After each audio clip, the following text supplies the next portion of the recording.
Hello, today's video will be a little different. We will not discuss theories about the present or past times. Instead, I want to bring up a fascinating topic on which our whole world is essentially based, and I'm talking about the magic. It's a very vast and fascinating topic that I could talk about for hours, but unfortunately we don't have that much time. Because of this, I won't touch on many interesting topics. Among the other things, types of magic, maybe some other time. Today I'm going to tell you about the fundamental basics of the magic of our equestrian world.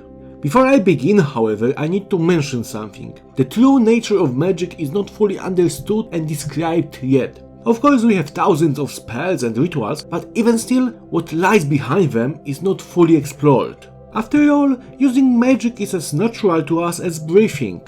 Okay, let me start with the total basics. There is magic in each of us. It is not the domain of only unicorns or alicorns. More and more ponies realize this, especially after the recent events. So yes, to reiterate, the magic is in everyone.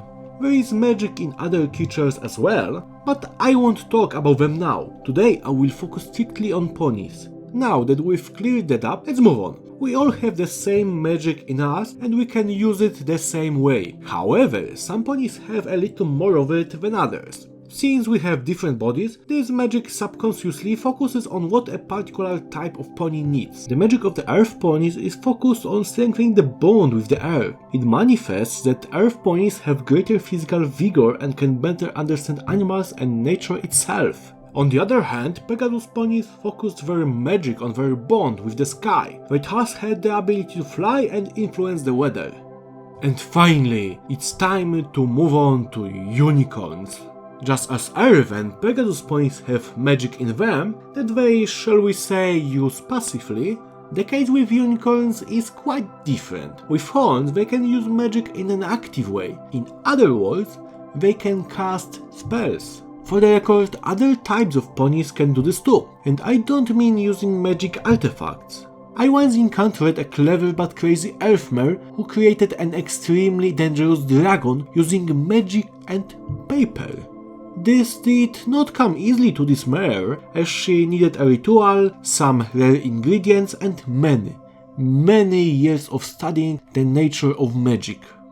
So yes, in my opinion, anyone can do magic. However, thanks to their horns, unicorns have it much more manageable. You could even say that they have a natural talent for casting spells. I will certainly talk about the spells and magical artifacts themselves at some point in the future, but unfortunately our time is very limited. Therefore, instead of going into new topics now, I will add two pieces of information relating to the basics. First information, somewhat personal. Unicorns without horns do not lose their magic. They still can cast spells, or at least in theory. I don't know of a single unicorn that with a broken horn could do such a thing.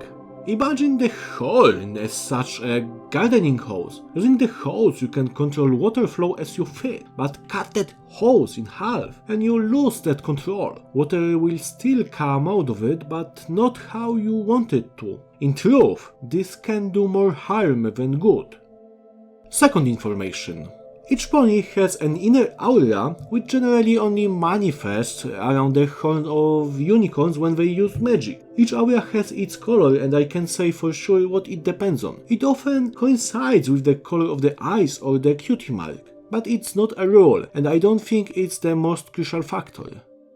And that would be it for today. Thank you for attending my little lecture of equestrian magic. Of course, I only covered a small portion of the larger topic. In time, I will touch on it in full. See you next time.